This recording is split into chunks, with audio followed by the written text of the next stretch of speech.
وَلَقَدْ يَسَّرْنَا الْقُرْآنَ لِلذِّكْرِ فَهَلْ مِن مُّدَّكِرٍ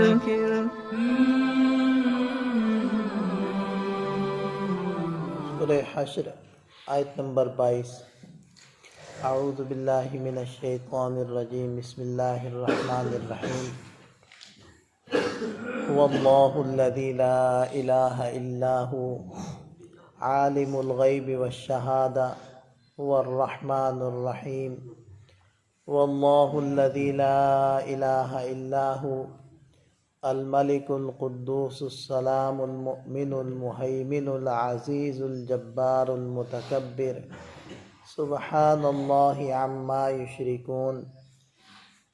واللہ الخالق البارئ المصور له الاسماء الحسنى یسبح له ما فی السماوات والارض وهو العزیز الحکیم۔ یہ سورہ حشر کی آخری آیات ہیں، اور یہ اس اعتبار سے انتہائی اہم آیات ہیں کہ اتنا بڑا اسماء الحسنہ کا مجموعہ وہ قرآن کریم میں اور کسی جگہ پر اکٹھا نہیں، یعنی 14 اسماء وہ 3 آیات کے اندر اکٹھے ہو جاتے ہیں۔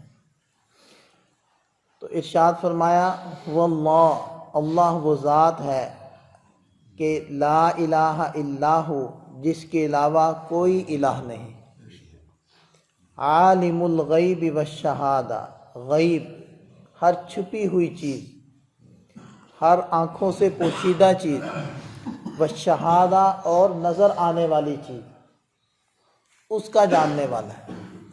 یعنی بہت ساری چیزیں تو ایسی ہیں کہ جو انسان کے حواس خمسہ کے دائرے کی گرفت کے اندر آتی ہیں، چاہے وہ ٹیلیسکوپ کے ذریعے سے ہوں، چاہے وہ مائکروسکوپ کے ذریعے سے ہوں، کیونکہ ان کے اندر آنکھ کا استعمال تو ہے۔ جتنے بھی آلات آپ بنا لیں تو آنکھ کا اگر اس کے اندر استعمال ہے تو وہ حواس خمسہ کے دائرے کے اندر آتی، تو ان تمام چیزوں کا بھی جاننے والا ہے۔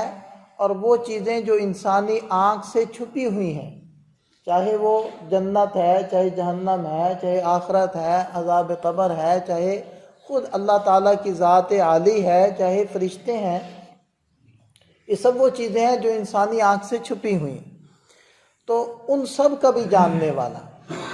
تو اب اس وضاحت سے آپ کو یہ بات سمجھ میں آ چکی ہوگی کہ غیب اور شہادت یہ اصل میں انسانوں کے اعتبار سے کہا جاتا ہے، کہ کچھ چیزیں ایسی ہیں جو اس کے حواس خمسہ کے دائرے میں آتی ہیں، کچھ اس سے باہر ہے۔ اللہ تعالیٰ کے لیے تو کچھ بھی غیب نہیں ہے، اس کے لیے تو سب ہی شہادہ، کیونکہ اس کے علم میں اور اس کے علم کے احاطہ کے اندر سب چیزیں آتی ہیں، کوئی بھی اس کے علم کے احاطے سے باہر نہیں ہے، اس لیے سب شہادت۔ تو یہ غیب اور شہادت کی جو تقسیم ہے وہ ہمارے اعتبار سے، مشکل اور آسان کی جو تقسیم ہے وہ ہمارے اعتبار سے، اس کے لیے نہیں ہے، اس کے لیے سب کچھ آسان ہے۔ وہ الرحمن الرحیم، وہ رحمان ہے، مہربان ہے، نہایت رحم کرنے والا ہے۔ واللہ الذی لا الہ الا ہو، اور اللہ وہ ذات ہے کہ جس کے علاوہ کوئی الہ نہیں، الملک بادشاہ ہے، القدوس ہر عیب سے پاک ہے، ہر ایسی بات سے پاک ہے جو اس کے شایان شان نہیں، جو اس کے لائق نہیں۔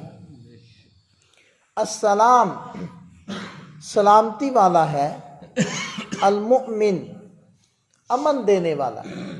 مومن جب بندوں کی طرف اس کی نسبت ہوتی ہے تو مومن کا معنی ہوتا ہے ایمان لانے والا، اور جب خالق کی طرف، رب کی طرف اس کی نسبت ہوتی ہے تو اس کا معنی ہوتا ہے امن دینے والا، یعنی اپنے اوپر اور اپنے رسول صلی اللہ علیہ وسلم پر ایمان لانے والوں کو ہر طرح کا امن دینے والا وہ اللہ ہے۔ تو المؤمن کا معنی ہوگا امن دینے والا۔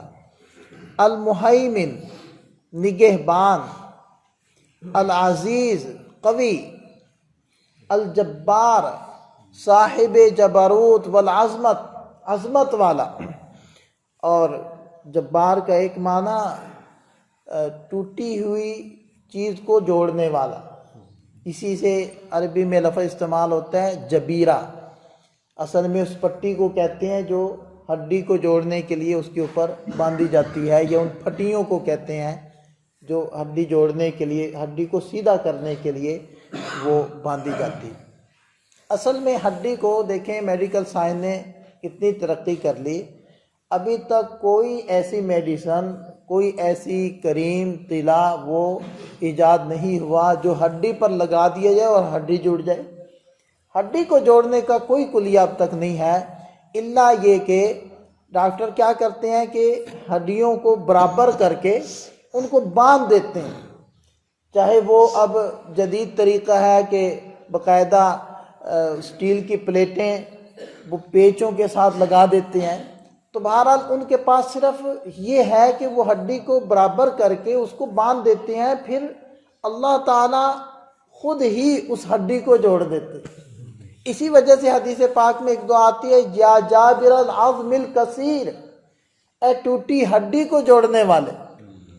تو ہڈیوں کو جوڑنے والی ذات صرف اللہ تعالیٰ کی ذات ہے۔ تو الجبار کا یہ معنی بھی آپ لے سکتے ہیں، تو اس صورت میں اس کا معنی بنے گا ہر ٹوٹی ہوئی چیز کو جوڑنے والی ذات، الجبار۔ المتکبر، بڑائی والا۔ متکبر کہتے ہیں اس ذات کو کہ جو کسی کا محتاج نہ ہو، اس لیے اس کو بڑائی سجتی ہو، اور اللہ تعالیٰ کی ذات کے علاوہ ہر چیز اس کی محتاج ہے، اور وہ اللہ کسی کا محتاج نہیں ہے۔ اسی وجہ سے بڑائی اس کو سجتی ہے، اس کے لیے جائز ہے، اس کی ذات کے علاوہ کسی کے لیے بڑائی یہ جائز نہیں۔